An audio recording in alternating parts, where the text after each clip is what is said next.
इसलिए आज आप हिंदी एवं संस्कृत सप्ताह मना रहे हैं, बहुत गर्व की बात है। लेकिन हमारे देश में हिंदी और संस्कृत हर प्रत्येक भारतीयों में जीवंत होनी चाहिए। इस देश में मदर्स डे मनाने की कोई जरूरत नहीं है।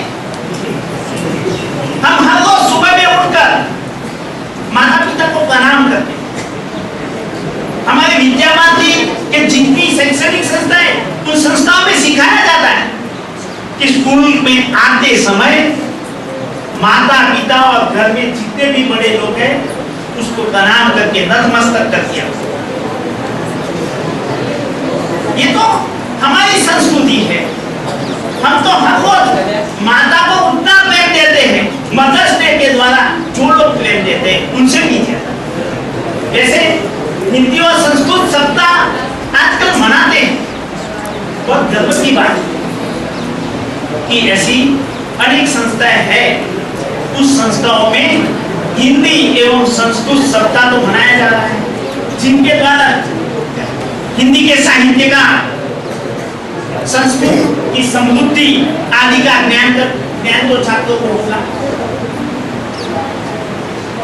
तो हिंदी और संस्कृत साहित्य में इतने लब्ध प्रतिष्ठित साहित्यकार है, जिन साहित्यकारों के सामने विदेशी साहित्यकार कुछ भी नहीं। संस्कृत कालिदास की एक कृति पढ़कर तो एक अंग्रेजी कवि पागल हो उठा और दांतने लगा, उसके सिर पर कृति लगी। आपने पढ़ा होगा। तो इतना समृद्ध साहित्यकार संस्कृत एवं हिंदी में एक कृतियां हिंदी की, एक उपन्यास, एक महाकाव्य विदेशी किसी भी भाषा से कम नहीं। इसलिए आज गुजरात समाचार में आप पढ़ो, हिंदी की अवदशा हुई है क्योंकि हिंदी को वैकल्पिक विषय के रूप में रख दिया गया। हिंदी तो हमारी राष्ट्रभाषा है, वो किसी सब्जेक्ट के वैकल्पिक विषय में नहीं आ सकती। वो तो हर हमेशा फर्जियात ही होना चाहिए। इसलिए गुजरात में जो हिंदी की अवदशा हो रही है, मेरे विचार, आप सबके विचार और यहाँ के कर्मचारियों के विचार एक ही विचार है, हिंदी को ज्यादा से ज्यादा महत्व दिया जाए। यानी मेरा मतलब है, मिले सुर मेरा तुम्हारा तो सुर बने हमारा तो सुर।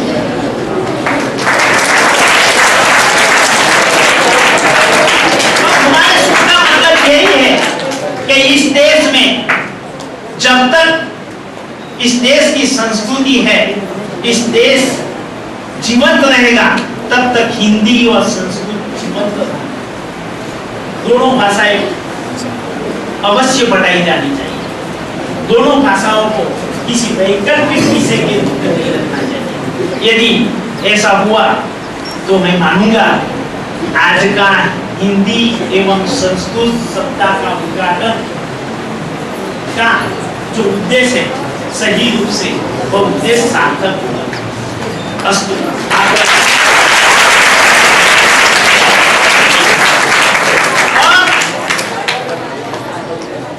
मानो या न मानो, मुझे अच्छी तरह सुना है, इसलिए आप लोगों का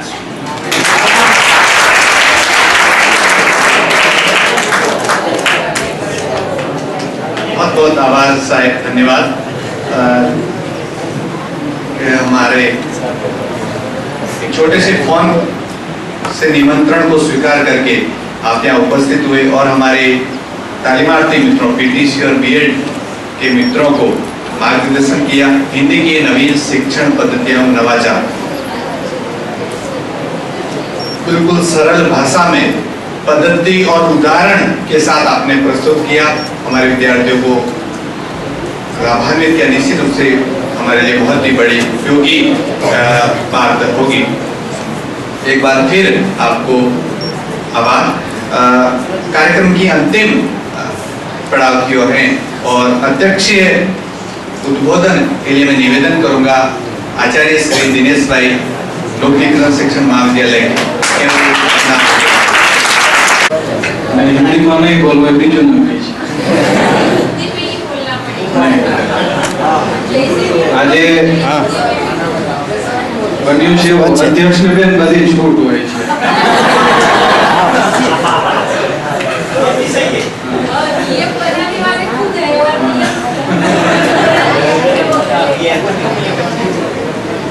आदरणीय स्वामी साहेब, भाई श्री शिवशिवाय, बहन श्री कुमुदबेन, मुकेश भाई, प्रवीण भाई, कार्यक्रम आयोजक भाई विनोद भाई, अध्यापक मित्रों, वाला विद्यार्थी दोस्तों,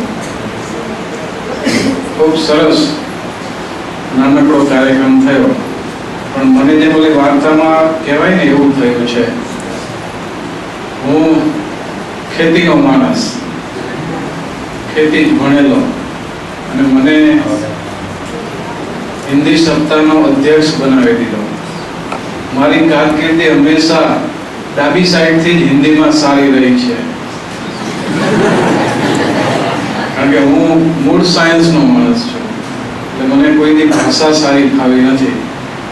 એટલે આજે હવે સ્થિતિ આટલા વર્ષો પછી 27-28 વર્ષના શિક્ષણ કાર્ય પછી પહેલી વાર હું ભાષાના એક સંમેલનમાં બેઠો। મોટા ભાગે બેસું જ નહીં આમ, પણ આજે પરાણે મને વિનોદભાઈ બેસાડી દીધો। દાદા નથી એટલે